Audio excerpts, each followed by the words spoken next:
गीता का विशेष ज्ञान।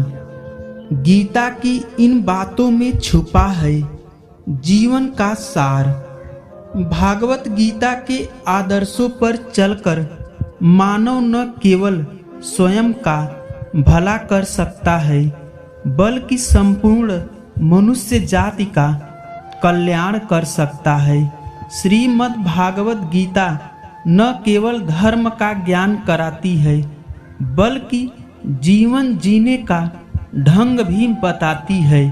महाभारत के युद्ध में पहले श्री कृष्ण और अर्जुन के बीच हुआ संवाद मानव के लिए प्रेरणादायी है। गीता के उपदेशों का अनुसरण कर हम न केवल खुद का बल्कि इस समाज का भी कल्याण कर सकते हैं। महाभारत के युद्ध में जब पांडवों और कौरवों की सेना आमने सामने डटी थी तो उस समय अर्जुन दुश्मन सेना में अपने बंधु बांधवों को देखकर अवसादग्रस्त हो जाते हैं। तभी अर्जुन पार्थ के सारथी बने। श्री कृष्ण अर्थात वासुदेव उन्हें उपदेश देते हैं कि हे अर्जुन, तुम दुख का त्याग करो और युद्ध करो। वर्तमान में भी जीवन की कठिनाइयों से लड़ने के लिए मानव को गीता में बताए गए सूत्रों को अपनाना चाहिए। गीता के सूत्रों को अपनाने से व्यक्ति उन्नति के पथ की ओर अग्रसर होता है। नंबर 1, सोच में परिवर्तन। भगवान श्री कृष्ण कहते हैं कि यदि मनुष्य जो ज्ञानी पुरुष ज्ञान और कर्म को समान देखता है उसी की सोच सही है। सही नजरिया रखने वाला व्यक्ति इच्छित फल की प्राप्त कर लेता है। इसलिए व्यक्ति को ज्ञान और कर्म में समभाव बनाए रखना चाहिए। नंबर 2, मन पर नियंत्रण। मन बहुत चंचल होता है और वह हमेशा यहाँ से वहाँ भटकता रहता है। अशांत मन को योग और ध्यान का नियमित अभ्यास पर बस में किया जा सकता है। यदि आप अपने मन को बस में कर लेते हैं तो जीवन की हर परिस्थितियों से आप आसानी से जीत सकते हैं। नंबर 3, क्रोध पर काबू। गीता में लिखा है कि क्रोध भ्रम पैदा करता है और भ्रम से बुद्धि विचलित हो जाती है। जब बुद्धि का विचलन हो जाता है तो तर्क करने की क्षमता भी समाप्त हो जाती है। तब मनुष्य में तर्क करने की क्षमता नहीं रह जाती तो वह पतन की ओर अग्रसर हो जाता है। इसलिए हमें क्रोध से बचना चाहिए। नंबर 4, मन पर अंकुश जरूरी। मन बहुत चंचल होता है, इस पर नियंत्रण करना बहुत जरूरी होता है।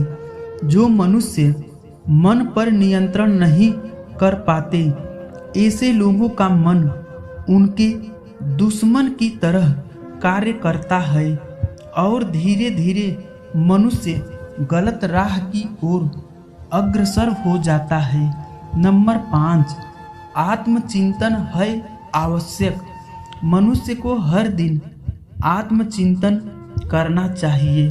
आत्मचिंतन से जो ज्ञान प्राप्त होता है उससे व्यक्ति अपने अंदर छुपे अज्ञान रूपी अंधकार को दूर कर सकता है। नंबर 6, कर्म का परिणाम।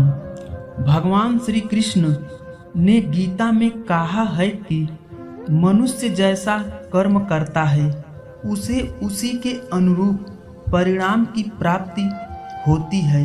इसलिए जीवन में अच्छे बदलाव ला सकता है जो उसके जीवन के लिए बहुत ही बेहतर होगा। नंबर 7, ईमानदारी से करे काम। भगवान श्री कृष्ण ने कहा है कि कर्म करो फल की चिंता मत करो। इसलिए एक बुद्धिमान व्यक्ति को हमेशा अच्छे कर्म को प्रधान रखना चाहिए और उसके फल के बारे में कभी नहीं सोचना चाहिए। किसी काम को करने का यही सबसे उत्तम और उचित साधन है। गीता में लिखा है कि सरल व्यक्ति के साथ किया गया छल आपको बर्बादी के सारे द्वार खोल देता है। चाहे आप कितने भी बड़े शतरंज के खिलाड़ी क्यों ना हो, लेकिन सरल व्यक्ति के साथ किए गए छल के परिणाम आपको भुगतने जरूर पड़ेंगे। नंबर 8, भगवान श्री कृष्ण गीता में कहते हैं कि इस धरती पर कर्मों की चपेट से न तो कोई बचा है और ना ही कोई बचेगा। जिसने जैसा किया है उसे वैसा भरना ही होगा। आज नहीं तो कल उसके कर्म उसके सामने जरूर आएंगे। नंबर 9, श्री कृष्ण के अनुसार किसी का साथ ना मिलने पर कभी भी निराश नहीं होना चाहिए, क्योंकि कोई दे या ना दे, ईश्वर हर मुश्किल हर घड़ी में आपका साथ अवश्य देता है। गीता में भगवान श्री कृष्ण कहते हैं कि जब अत्याचारों को मुस्कुराकर सहा जाता है तो उस इंसान का बदला स्वयं भगवान नारायण लेते हैं। इसलिए किसी भी परिस्थिति में या अपने किसी भी विकट स्थिति में मनुष्य को मुस्कुराना नहीं छोड़ना चाहिए। दोस्तों, आपको यह वीडियो कैसी लगी हमें कमेंट बॉक्स में लिखकर ज़रूर बताएं और अपने सुझाव भी हमें बताएं ताकि हम और बेहतर कर सकें। आपसे फिर मिलेंगे एक और नई वीडियो के साथ। तब तक के लिए धन्यवाद। जय श्री कृष्णा। धन्यवाद।